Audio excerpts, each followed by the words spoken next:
Olá, olá, voltamos então, né, para dar continuidade à resolução das nossas questões, né? Jogo pesado, né, professor?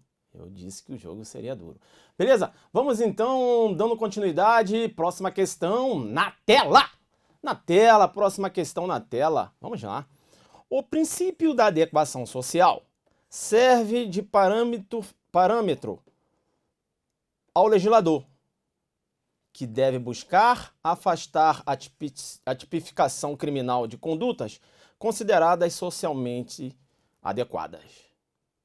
Novamente, o princípio da adequação social serve de parâmetro ao legislador, que deve buscar afastar a tipificação criminal de condutas consideradas socialmente adequadas. Questão correta, né? A questão trata do princípio da adequação social. Eu chamo a sua atenção, o princípio da adequação social surgiu como regra de hermenêutica, ou seja, possibilita a exclusão de condutas que, embora se ajustem formalmente ao tipo penal, e aí eu tenho aqui a tipicidade formal, não são mais consideradas objeto de reprovação social. E por essa razão se tornaram socialmente aceitas e adequadas. Portanto, não pode ser considerado criminoso o comportamento humano que, embora tipificado em lei, não afronta o sentimento social de justiça. Ou seja, não basta a tipificação formal da conduta. Há necessidade da denominada tipificação social. Jogadura aqui, você tem a tipificação social. É importante, né? E aí, esse princípio da adequação social também tem uma ligação lá com a concepção do direito penal, né, que é a proteção de bens jurídicos. Então, muito embora uma conduta esteja positivada no Código Penal, como uma conduta típica, se essa conduta não tem mais uma repercussão social, não há que se considerar essa conduta como uma conduta criminosa. Deu para entender? Como uma conduta típica. O afastamento da roupagem criminal, coincidência do princípio da adequação social. Agora, deixa eu chamar a sua atenção. Eu chamo a sua atenção porque eu tenho condutas que, se você visualizar, eu posso já considerar que são condutas socialmente aceitas. Como, professor? Ora, vendas de CDs e DVDs piratas. Onde você vai, você encontra.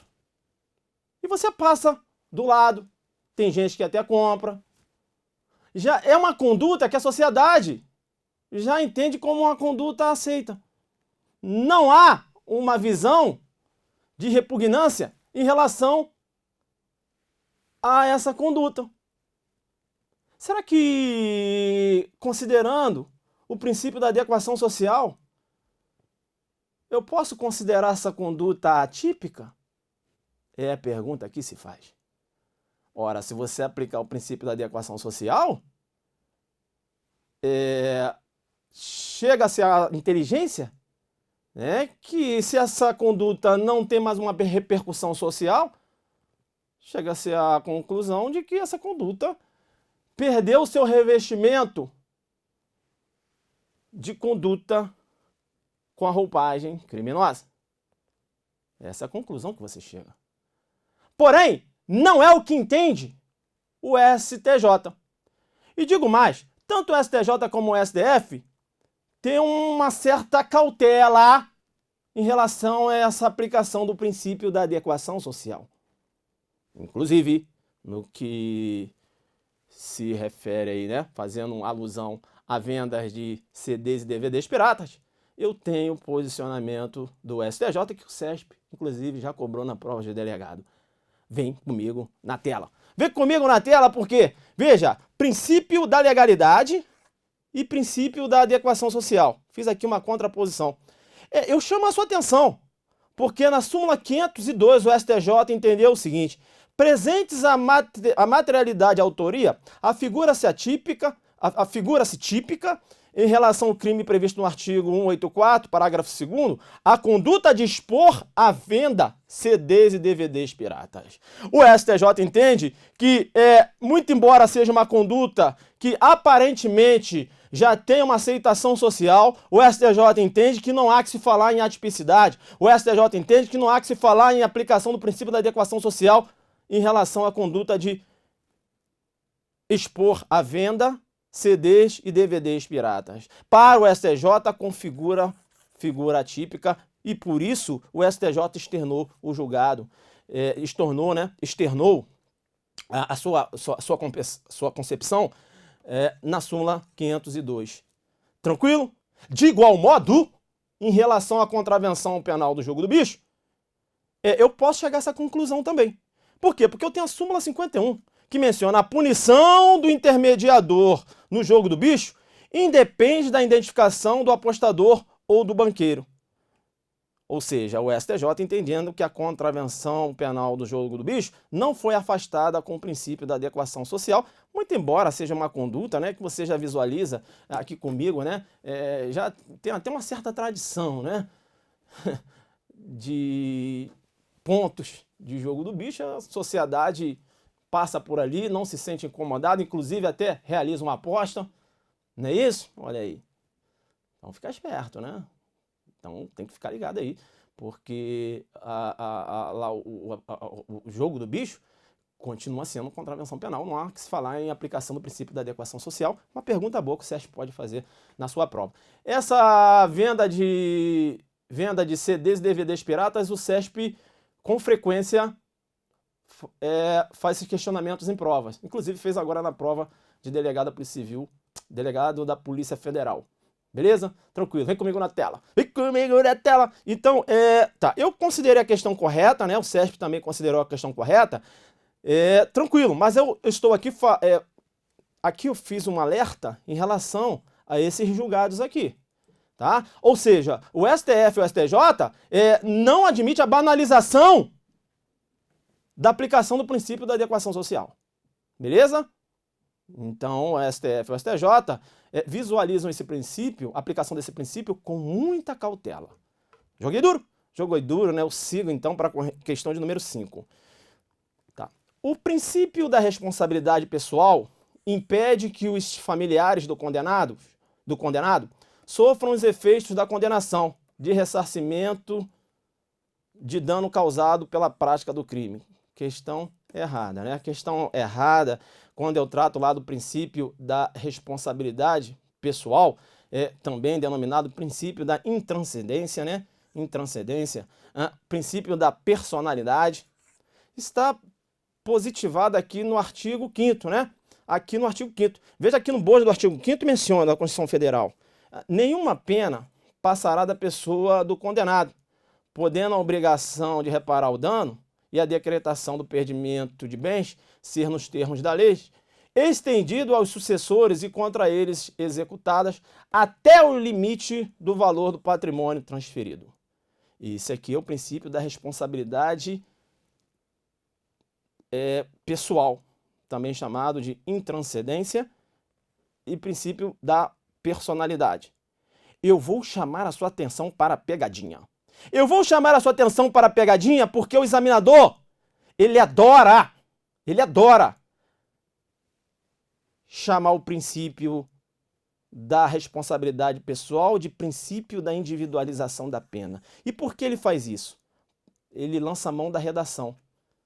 Olha o que menciona. Nenhuma pena passará da pessoa do condenado, podendo a obrigação de reparar o dano e a decretação do perdimento de bens ser nos termos da lei estendido aos sucessores e contra eles executados até o limite do valor do patrimônio transferido. Nenhuma pena. Ele aproveita que você lembra dessa redação e ele chama lá, né? Pena, beleza. Vem aqui então, princípio da individualização da pena, você marca certo, você ganha na cabeça. Entendeu? Viu a pegadinha? Princípio da individualização da pena, eu tenho uma outra concepção. A lei regulará a individualização da pena e adotará, entre outras, as seguintes: privação, restrição da liberdade, perda de bens, multa, prestação social alternativa, suspensão ou interdição de direitos. Eu chamo a sua atenção, porque, veja, não haverá penas de morte, salvo em caso de guerra declarada, nos termos lá do artigo 84, né, inciso 19. Penas de caráter perpétuo, de trabalho forçado, pena de banimento, penas cruéis. Deu para entender isso? Então, há uma repulsa, né, constitucional acerca de aplicação de penas cruéis e até mesmo de procedimentos considerados cruéis, até para a formação de prova. Aqui comigo, não há possibilidade, por exemplo, durante uma investigação, da polícia lançar mão da teoria do cenário da bomba relógio. O professor jogou duro. O que é isso? Teoria do cenário da bomba relógio. Essa teoria, ela possibilita a tortura de um terrorista para que ele venha indicar aonde se encontram bombas que foram instaladas em um prédio, por exemplo. Então, eu vou torturar, ofensa à dignidade da pessoa humana, daquele terrorista, para salvar vidas. Tem 500 pessoas naquele prédio. Vou lançar a mão da teoria da proporcionalidade no que se refere à produção de provas, que é muito utilizada na Alemanha. Será que eu posso, ponderando, ou seja, abrir mão do princípio da dignidade da pessoa humana e torturar esse terrorista para que ele venha indicar aonde se encontram essas bombas? Eu tenho que salvar 500 pessoas que estão nesse prédio. Há possibilidade da adoção da teoria do cenário da bomba relógio? Não é possível. A Constituição, e aí em relação à tortura, você vai verificar que é de forma absoluta. Não admite a prática da tortura. Nem nesse caso específico. Vem comigo na tela. Vem comigo na tela, né, professor? Tu jogou duro, hein? Você foi lá na teoria do cenário da bomba relógio. Fui, filho, fui. Agora eu volto aqui. Ainda falando acerca do princípio da individualização da pena, olha, aqui eu tenho duas disposições constitucionais aplicáveis ao Código Penal. Tranquilo? Já viu lá no seu edital, não menciona? Disposições constitucionais e tal. Então, aqui eu tenho duas, tá? Nós iremos abordar outras mais à frente. Tá, eu vou chamar a sua atenção porque quando eu falo do princípio da individualização da pena, a pena tem que ser individualizada. Então, se eu tenho um concurso de pessoas, veja que não é, assim, obrigatoriamente, eu não vou aplicar a mesma pena aos dois autores, ou um autor e um comparsa. Professor, me explica, joga na Zuc Didática, vem aqui comigo. Tício e o Mévio subtraíram um veículo. Beleza, tem lá a pena do furto, tranquilo. Será que, em concurso de pessoas, né? Seria qualificado. Será que eu vou aplicar a mesma pena para ambos? Não, a pena é individualizada. O Tício agiu junto com o Mévio. O Mévio entrou agora na vida do crime. O Tício já, ó. Entendeu ou não? Já tem uma habitualidade na vida do crime. Deu para entender? Então, em relação ao Tício, o juiz deve aplicar uma pena maior. Em relação ao Mévio, a pena será menor. Deu para entender? Porque a culpabilidade, ou seja, é pessoal. E da culpabilidade pessoal eu tenho a individualização da pena. Deu para entender? Agora, olha que interessante. O Tício deu a chave para o Mévio, uma chave micha, e o Mévio que furtou o veículo. Então, pela teoria objetivo formal, né, é autor aquele que pratica o verbo do Tício. O verbo do Tício. É autor aquele que pratica o verbo do tipo. Tá. O Mévio deu a chave para o Tício, né? Isso que eu falei? Tá. Se eu não falei, vai se considerar isso. O Mévio deu a chave para o Tício. O Tício furtou o veículo. O Tício é autor. E o Mévio, partícipe. A aplicação da pena. Em regra, o Mévio, em regra, receberia uma pena menor. Porque tem uma participação de menor importância. Rapaz, mas eu tenho que te falar o seguinte. Sabe o Tício que foi furtar o veículo? Sabia? Então, rapaz, o Tício entrou agora na vida do crime, filho. Isso foi a primeira vez que ele praticou. E o MEV, professor? Ih, isso é meliante das antigas. Dado a prática de ações criminosas, pratica com habitualidade. Professor, é o que eu estou pensando? Sim. Eu posso ter o partícipe recebendo uma pena maior que o autor.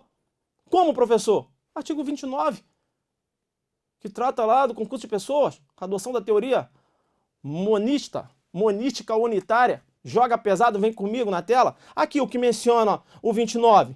Quem, de qualquer modo, concorre para o crime, incide nas penas a excominadas, na medida de sua culpabilidade. Professor, agora você me explicou uma coisa que eu tinha dúvida. Quando ele fala na medida da culpabilidade, eu ficava pensando assim, caramba, será que é culpabilidade? Sabe, eu tô com uma dificuldade nisso aqui, eu não entendi bem. O que seria essa medida da culpabilidade? Leia-se aqui, ó, conforme seus antecedentes criminais, entendeu? Por isso, ó, na medida de sua culpabilidade. Ou seja, a pena individualizada. Eu vou analisar a vida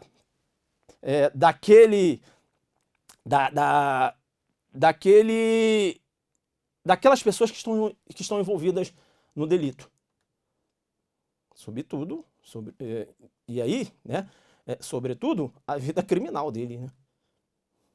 Deu para entender? De cada autor. Bacana? Joguei duro, princípio da individualização da pena. Agora eu peguei o bizu. Professor, eu tenho que ficar esperto nessas vedações, né? E isso aqui, ó. Não haverá penas, beleza? Fica ligado aqui. E aí a gente até jogou duro, né? Quando falou de penas cruéis e tal. Aí, muito embora eu dei um exemplo aqui que não seria aplicabilidade de uma pena, mas utilizando o meio cruel para a produção de provas, jogamos duro.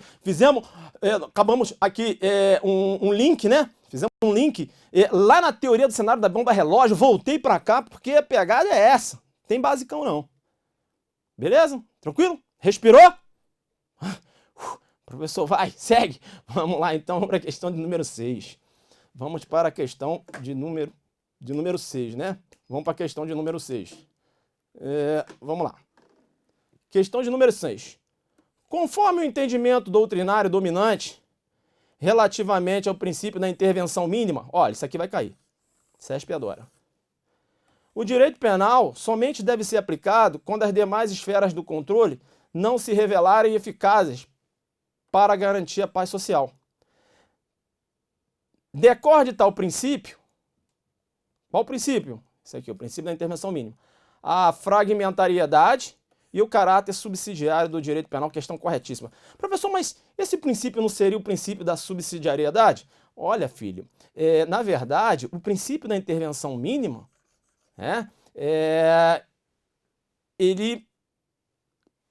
do princípio da intervenção mínima, é isso que eu queria falar, do princípio da intervenção mínima, você tem o caráter subsidiário do direito penal. Entendeu, não? Aqui comigo. Intervenção mínima. O direito penal ele deve ser mínimo. Já ouviu falar isso? Direito penal mínimo? Então, intervenção mínima das liberdades públicas. Se eu tenho um conflito e posso resolver esse conflito lançando mão de outros ramos do direito, como, por exemplo, o direito administrativo, eu não vou aplicar o direito penal. Deu para entender? Essa noção de intervenção mínima nas liberdades públicas. É por isso que o direito penal tem esse caráter subsidiário, que alguns autores até mencionam o princípio da subsidiariedade. Deu para entender? Esse caráter subsidiário decorre da intervenção mínima do direito penal. Por exemplo, agora em época de pandemia, você tem lá a necessidade do uso, né, das máscaras. Será que eu posso criar um tipo penal para dar uma roupagem criminosa àquela pessoa que deixa, né, deixar, né, de usar máscara em tempo de pandemia? Sim ou não? Espera aí. Será que há necessidade de se criar um tipo penal? Será que eu não posso coibir essa conduta através de um direito administrativo? Como, por exemplo, a aplicação de multa. Deu para entender? Então, primeiro eu tenho que tentar lançar a mão do direito administrativo. Direito administrativo sancionador. Deu para entender isso? Ou do direito civil? Ou seja, outros ramos do direito, e não necessariamente o direito penal. O direito penal figura como soldado reserva. Então, soldado reserva, né? Deu para entender isso? Soldado reserva, né? O professor já vi já esse termo, sim. Utilizado pelo saudoso Nelson Hungria, quando trabalha lá no conflito aparente de normas, quando ele aborda lá o princípio da subsidiariedade. Não é isso? Aí ele fala da norma subsidiária. Aí ele cita soldado reserva. E vou pedir permissão para o grande mestre Hungria para utilizar esse termo aqui e mencionar o direito penal um soldado reserva. Ou seja, eu vou tentar resolver esse conflito através de outros ramos do direito. Não sendo possível, aí sim eu tenho aplicabilidade do direito penal. Porque o direito penal, eu tenho aí a intervenção mínima. E a intervenção mínima enseja o caráter subsidiário do direito penal. Inclusive a fragmentariedade. Vem comigo na sua tela. Vem comigo na sua tela, então, né? Vem comigo na sua tela, questão corretíssima. Então, olha só. Princípio da intervenção mínima, que também pode aparecer na sua prova assim, ó, princípio da necessidade. Eu vou citar aqui o professor, que eu gosto muito, que é o professor César Roberto Bittencourt. Bittencourt externa a seguinte concepção. O princípio da intervenção mínima, também chamado, né, também conhecido como a última ratio, aí, ó. Ah, professor, já vi isso na prova. É a última ratio. Não é última ratio, não. Ratinho, não. A última ratio. Continua. Orienta e limita o poder incriminador do Estado. Então veja que esse princípio da intervenção mínima figura como um limitador ao poder punitivo do Estado. Continua a redação. Preconizando que a criminalização de uma conduta só é considerada legítima se constituir meio necessário para a proteção de determinado bem jurídico. Aí vem o mais interessante, para você entender esse caráter subsidiário do direito penal, que decorre da intervenção mínima. Se outras formas de sanção ou outros meios de controle social revelarem-se suficientes para a tutela desse bem, a sua criminalização é inadequada e não recomendável. Se, para o restabelecimento da ordem jurídica violada, forem suficientes, né, medidas civis ou administrativas, são estas que devem ser empregadas e não as penais. Por isso, a conclusão, o direito penal deve ser a última ratio. É a última ratio. Ou seja, é um soldado reserva. É isso? Isto é, deve atuar somente quando os demais ramos do direito revelarem-se incapazes de dar tutela devido aos bens jurídicos relevantes na vida do indivíduo e da própria sociedade. Essa concepção aqui, né, falando do princípio, né, da intervenção mínima de Bittencourt, veja, você com esse conhecimento aqui, você resolve qualquer prova que venha tratar desse princípio. Tranquilo? Tá. E a gente segue ainda, que eu ainda tenho mais um bizu para passar, acerca do princípio da fragmentariedade, que tem uma íntima ligação lá com o princípio da intervenção mínima. O princípio da fragmentariedade, que apresenta fundamental importância para a consecução do direito penal, é corolário dos princípios da intervenção mínima, e decorre do princípio da intervenção mínima e também do princípio da reserva legal. Nesse sentido, segundo esse princípio, diante de tantas violações e transgressões, seleciona aquela que considera mais importante e de maior necessidade de criminalização, objetivando a proteção de bens jurídicos, que através de processo seletivo são considerados relevantes. A seletividade de bem jurídico de conduta, professor, não entendi nada, vem comigo, filho. Vem comigo na tela. Vem comigo na tela. Princípio da fragmentariedade. Vamos lá. Tício atravessou a rua. Não, Tício está conduzindo um veículo automotor. Ah, beleza, professor. Tu acredita que o Tício está conduzindo um veículo automotor em alta velocidade? Acredita isso? Alta velocidade. Previsão lá de 60 km por hora, está conduzindo a 80. Isso é um fragmento. Tá. Será que o direito penal vai dar uma roupagem criminal a essa conduta? Intervenção mínima. Intervenção mínima, direito penal subsidiário. Então, será que esse fragmento, né, essa conduta, vai dar uma roupagem criminosa a essa conduta? Ou eu posso lançar mão do direito administrativo? Aplicação de uma multa. Então, esse fragmento eu posso resolver com direito administrativo. Entendeu? Não há necessidade de aplicar o direito penal. Agora, o Tício está conduzindo um veículo automotor? Sim. Em alta velocidade? Sim. Direito administrativo. Calma! Eu ainda não acabei a conclusão. Eu tenho que falar para você que após a ingestão de bebida alcoólica, opa! Olha a segurança viária aí. O maior comprometimento. Não. Nada de direito administrativo. Esse fragmento interessa ao direito penal. Esse sim. O direito penal vai dar uma roupagem criminosa. Entendeu? Fragmentariedade. O que é fragmentariedade? O direito penal não pode ser utilizado para criminalizar qualquer tipo de conduta, não. Apenas aquelas condutas que possam expor ou lesar bens jurídicos. Agora, outro caráter também da fragmentariedade. Não é qualquer bem jurídico, não. São bens jurídicos relevantes. Por isso que eu tenho a seletividade de bens jurídicos. Então, eu tenho seletividade de bens jurídicos e seletividade de condutas. Como, por exemplo, bem jurídico relevante, a vida, o patrimônio, não é isso? A honra. Por isso que eu tenho o homicídio. Por isso que eu tenho furto, roubo. Por isso que eu tenho os crimes contra a honra. Deu para entender? Esse caráter fragmentário. Então, conclusão no caráter fragmentário do direito penal. Eu não posso utilizar o direito penal para criminalizar qualquer tipo de conduta. Apenas determinadas condutas, que eu vou chamar de fragmentos. Por isso é o caráter fragmentário. E esse caráter fragmentário decorre da intervenção mínima. Entendeu agora? Como é? Beleza? Tá? E também da intervenção mínima, o caráter subsidiário também decorre da intervenção mínima. E a intervenção mínima está fundado, esse princípio da intervenção mínima está fundado aonde? Na teoria da proteção de bens jurídicos, desenvolvida por Roxin. Então, princípio da insignificância, Roxin. Princípio da alteridade, Roxin. Entendeu?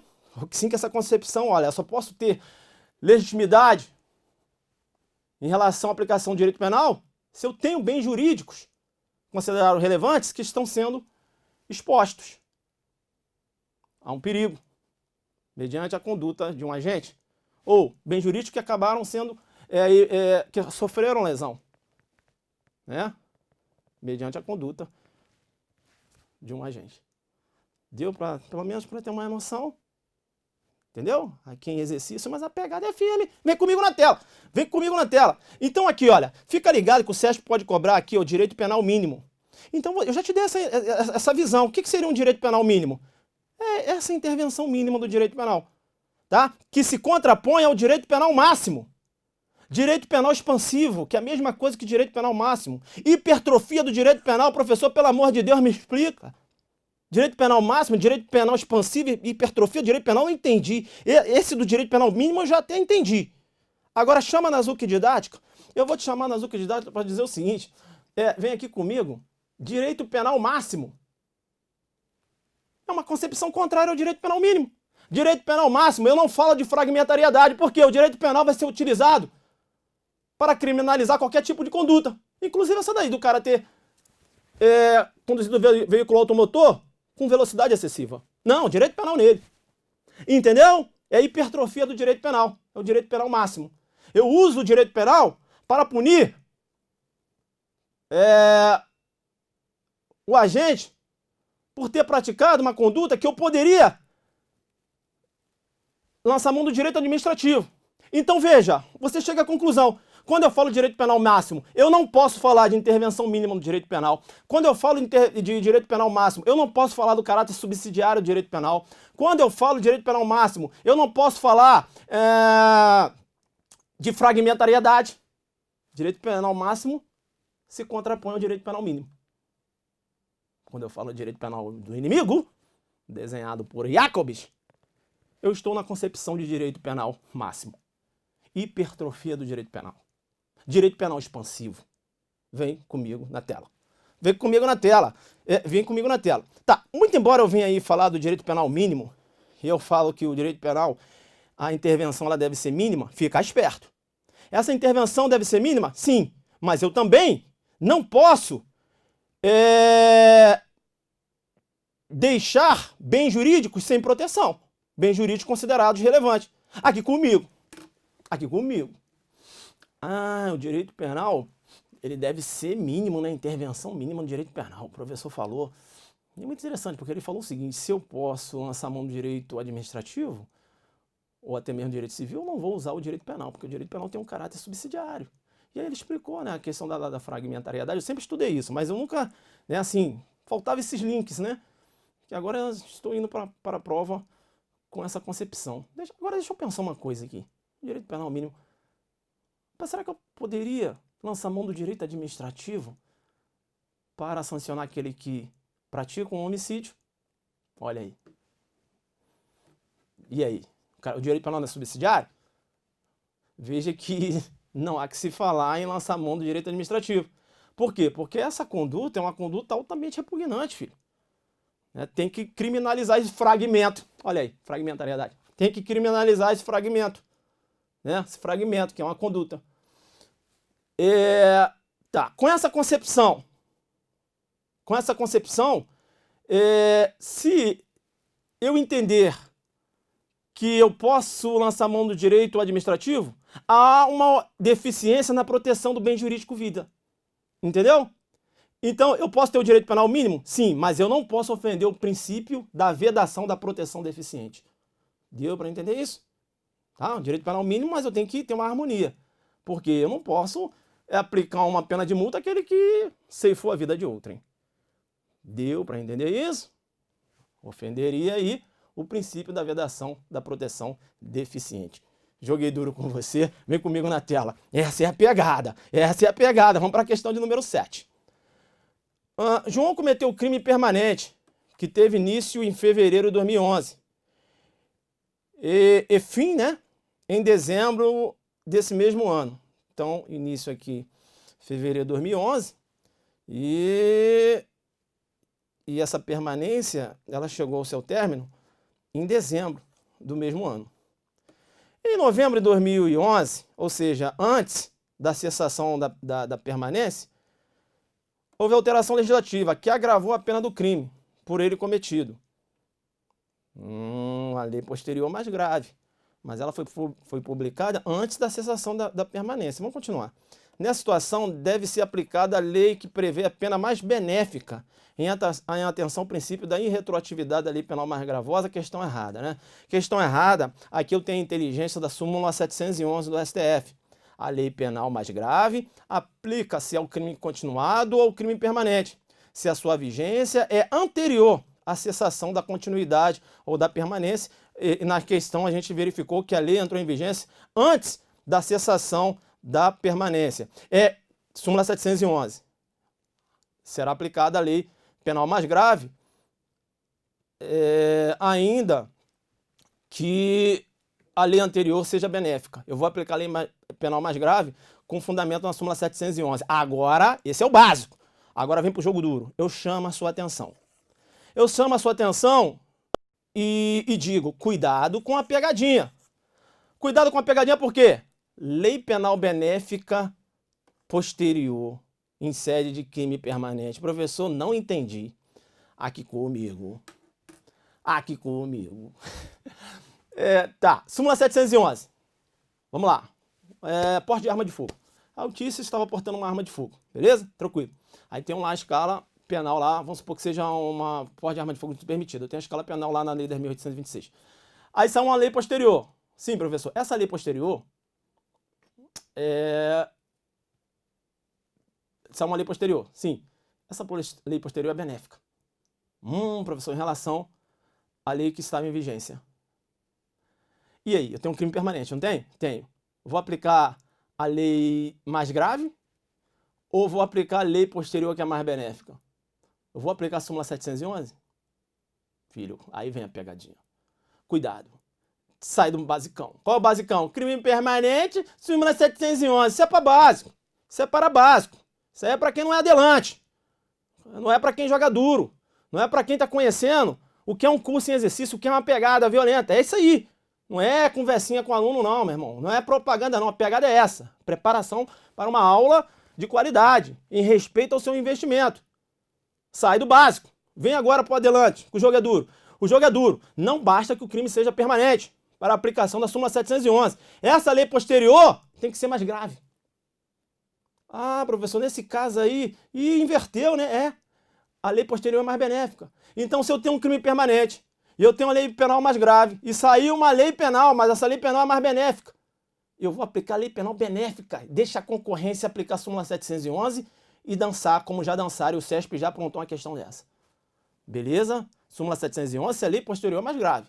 Se a lei posterior é mais benéfica, afasta a súmula 711 e o agente vai ter a retroatividade daquela lei penal benéfica. Beleza? Tranquilo? Tranquilo? Fica esperto aí. Tá, vem comigo na tela. Vem comigo na tela, né? E a gente continua aqui falando do tempo rege actus. Em regra, aplica-se a lei penal aos fatos ocorridos durante a sua vigência. Então a lei penal, quando ela entra em vigor, ela mantém aquela vigência até que uma outra lei venha revogá-la. Não é isso? Com base no princípio da continuidade das leis. Lembrando sempre que a lei excepcional e a lei temporária, e a gente vai tratar delas aqui, não se submetem ao princípio da continuidade das leis. Depois eu digo por quê. Fala logo agora, professor. Ah, tudo bem. Porque elas são autorrevogáveis. Não demandam de uma outra lei que venham a revogá-las. Tranquilo? Tá. Retroatividade da lei penal benéfica. Já dei a questão. A questão já trabalhei. Agora estou jogando duro. Retroatividade da lei penal mais benéfica. Artigo 2º, parágrafo único. A lei posterior que de qualquer modo favoreceu o agente, aplica-se aos fatos anteriores, ainda que decididos por sentença condenatória com transitado e julgado. Eu ainda tenho positivado a retroatividade da lei penal benéfica em sede de cláusula pétrea, prevista aqui no artigo 5º. A lei penal não retroagirá, salvo para beneficiar o réu. Deu para entender? Então, por exemplo, a retroatividade da lei penal benéfica não pode ser objeto de emenda constitucional, porque eu tenho aqui uma cláusula pétrea. Deu para entender isso? Olha, a lei penal benéfica também é chamada de lex immelius, né? Lex immelius ou lex missio. Lex immelius ou lex missio. E a lei penal benéfica, ela tem a extratividade, ou seja, a possibilidade, né, de ser ultrativa. A ultratividade decorre da extratividade, ser aplicada ainda que revogada, ou retroativa. Ela foi publicada e vai retroagir para regular fatos que ocorreram fora da sua vigência. Mas como ela é benéfica, ela vai retroagir. Deu para entender? Estamos jogando duro. Aí eu chego num ponto que possibilidade cai na sua prova. A possibilidade de combinação de leis. Será que é possível? STF e STJ. E STJ vedam a denominada combinação de leis. E aqui eu tenho, né, a súmula 501 do STJ. É cabível a aplicação retroativa da Lei 11.343/2006, desde que o resultado da incidência das suas disposições, na íntegra, marca isso aqui, seja mais favorável ao réu do que o advindo da aplicação da Lei 6368/76, sendo vedada a combinação de leis. Então, a súmula 501 do STJ. Eu sei, professor, você leu aí, mas você sabe, né? Eu preciso que você jogue na didática para eu entender esses julgados, que até hoje eu não entendi. Tá, eu vou te explicar. Beleza, vem comigo aqui na tela. Primeira coisa que eu tenho que te falar é o seguinte. Não é possível a combinação de leis. Depois eu vou explicar esse julgado, beleza? Deixa eu primeiro fazer você entender. Não é possível por quê? Isso é a corrente majoritária. Mas vamos jogar duro? Vamos. Primeiro vamos falar da corrente minoritária. E depois eu falo da majoritária. Minoritária. É possível a combinação de leis? É.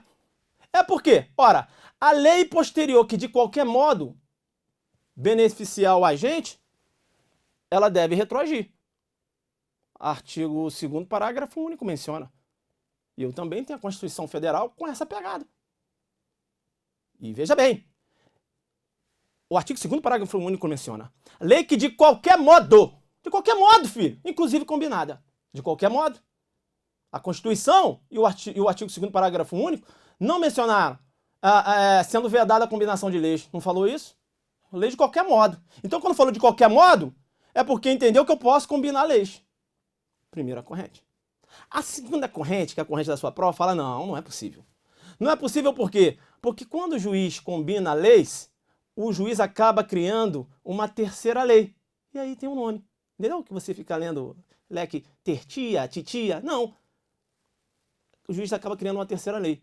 Por isso que é o nome. Tercia, ter com som de C. Lex tercia, terceira. Tercia de terceiro. Entendeu? Lex tercia, criação de uma terceira lei. E quando o juiz ele acaba criando uma terceira lei, há uma ofensa ao princípio da separação dos poderes. Porque quem deve criar leis é o poder legislativo e não o juiz. Deu para entender? Agora sim, depois que você tem essa concepção da corrente minoritária da corrente majoritária, agora eu vou explicar o julgado para você, porque aqui não passa batido. Vem comigo na tela.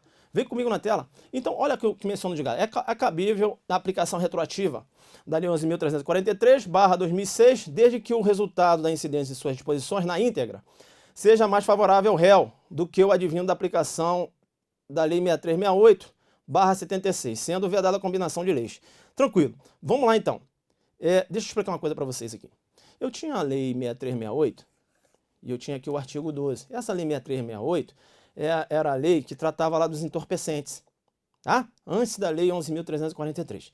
Tá. Aí eu tenho que dizer para você que a pena lá era reclusão de 3 a 15 anos e o pagamento de 50 a 360 dias multa. Beleza, professor, isso eu entendi.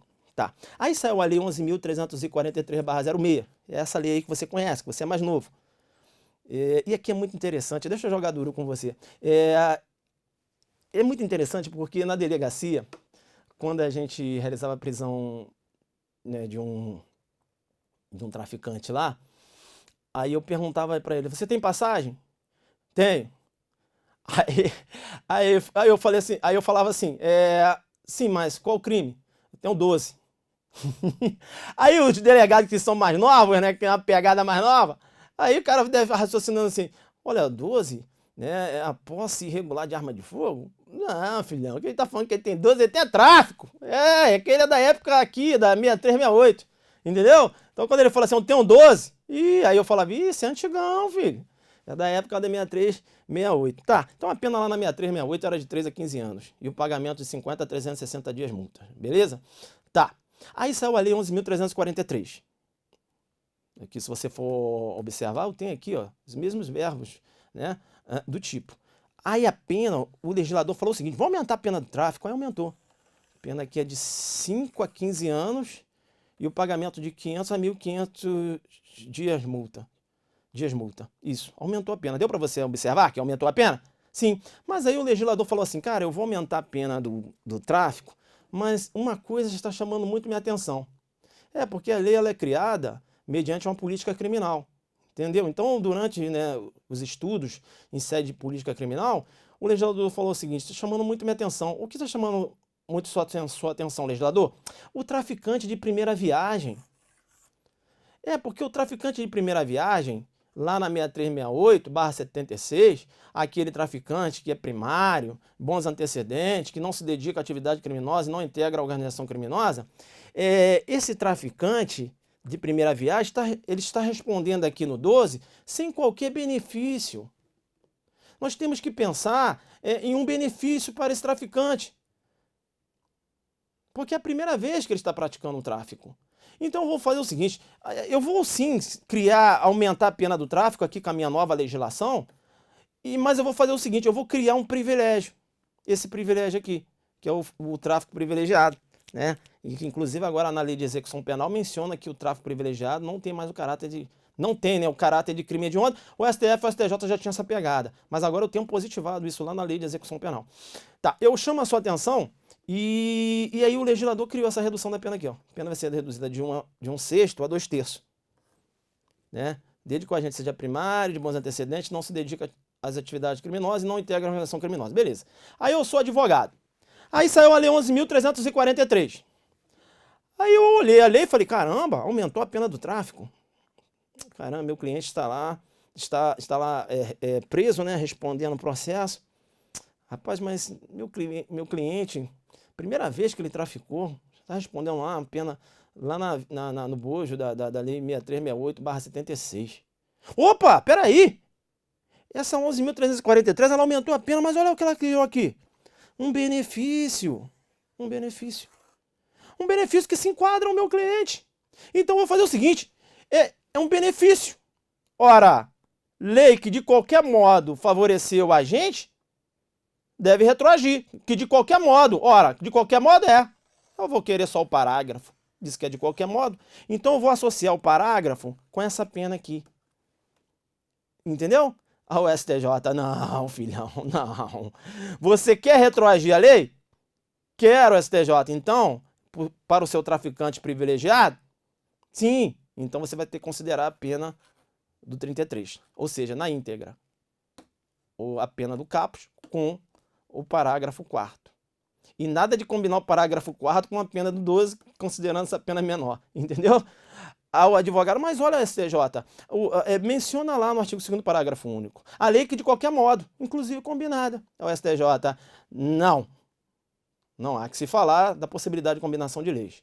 Então, vou até fazer o seguinte, vou sumular esse entendimento, o STJ, o STJ chamou, não percebe e mencionou, é cabível a retroatividade da Lei 11.343/2006, desde que o resultado da incidência das suas disposições na íntegra, caput, com parágrafo, na íntegra, seja mais favorável ao réu do que o advindo da aplicação da 6368/76, sendo vedada a combinação de leis. Então, o advogado ele tem que analisar se é mais interessante deixar o agente dele, o cliente, né, dele responder aqui mesmo, continuar respondendo aqui com a escala penal, né, dependendo da pena que quanto ele pegou lá, do que ele aplicar essa causa de diminuição, considerando essa pena aqui, que pode ser prejudicial, entendeu?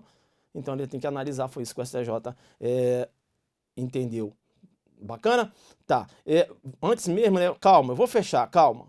Né? Calma, segura no bloco, segura no bloco. A lei penal benéfica, também chamada de novatio legis in melius, né? Ou lex missio, a gente já tinha constatado isso, né? Falar abordado. Que se contrapõe a novatio legis in gravium. Lei penal benéfica em período de vacácio. Será que uma lei penal, sendo benéfica em período de vacácio, pode retroagir? Vem comigo na tela. Uma lei penal benéfica em período de vacácio, será que ela pode retroagir? Tem duas correntes. Eu tenho uma primeira corrente que entende que pode. E qual o fundamento? Que sempre utilizam, né? Lei que de qualquer modo favoreceu a gente, a lei em vacácio é lei. De qualquer modo, ou seja, inclusive em período de vacácio. Primeira corrente com essa pegada, que é a corrente minoritária. Corrente da sua prova. Lei em período de vacácio é lei, mas não está em vigor. Então, ainda que benéfica, não retroage. É a corrente da sua prova. Tranquilo? Vem comigo na tela ainda. Vem comigo, corre não. Segura no bloco. Segura no bloco. Lei penal benéfica intermediária. Se liga. Então, eu tenho uma lei penal, né, que na data do fato, coloquei até aqui, né, do crime X, a pena era de 2 a 6 anos. Aí essa lei, ela foi revogada, vou chamar essa lei de Lei A. Lei A. Aí ela foi revogada pela Lei B. Essa Lei B, ela revogou a Lei A, e essa Lei B, ela teve vigência durante a instrução processual. Por que, professor, você está falando que ela teve vigência durante a instrução processual? Essa lei ela tinha uma pena de 1 a 3 anos. Ela teve vigência por quê? Porque ela foi revogada. Na data do julgamento já estava em vigor uma outra lei, que é a Lei C. Só que a pena da Lei C, que é na data do julgamento, é uma reclusão de 4 a 8 anos. Bem, dá para você perceber que a lei intermediária, essa aqui, é a lei penal benéfica? Eu entendo, professor. Então você vai levar a seguinte concepção para a sua prova. Vamos lançar a mão do artigo 2º. Vamos lançar a mão. Ora, lei posterior que de qualquer modo favoreceu a gente não deve retroagir? Sim, inclusive intermediária. De qualquer modo. Então a lei penal, se ela é uma lei penal intermediária, mas ela é a lei penal benéfica, que não estava em vigência na data do fato, nem na data do julgamento, mas é uma lei que foi intermediária, ela que deve ser aplicada quando benéfica. Beleza? Tá. Isso aqui é um jogo duro. O basicão que você sempre estuda é 2 leis. Uma lei na data do fato e outra no julgamento. Aí vem aquele basicão, aí a lei da data do fato é mais benéfica, aí você tem a ultratividade, a lei penal benéfica, ela será aplicada ainda que revogada. Beleza, isso é o basicão. Aí o cara joga uma lei intermediária aqui, você... Ih, como assim a lei intermediária? Mas ela não está em vigência na data do fato. E sempre que eu estudo, a lei está em vigência na data do fato. Ih, ser básico, né? Agora não, agora estou aqui no adelante jogando duro, o professor abordou a questão da lei intermediária, quando benéfica, ela que deve ser aplicada. Eu vou entrar, né, aí para a polícia, e isso é muito interessante, né? Vou ser aí um agente de execução penal, ou um policial do DF, enfim, eu vou jogar duro. Tranquilo? Beleza, beleza, beleza, beleza, beleza. Tá. Súmula 611, para fechar, tá? Vou deixar você descansar agora. Então veja que transitada e julgada a sentença condenatória compreende o juiz da execução, a aplicação da lei penal mais benéfica. Beleza? Então, antes mesmo de ir para a questão número 8, jogo pesado demais. Adelante concurso. Beleza? Vou te dar um intervalo e já volto. Um abraço.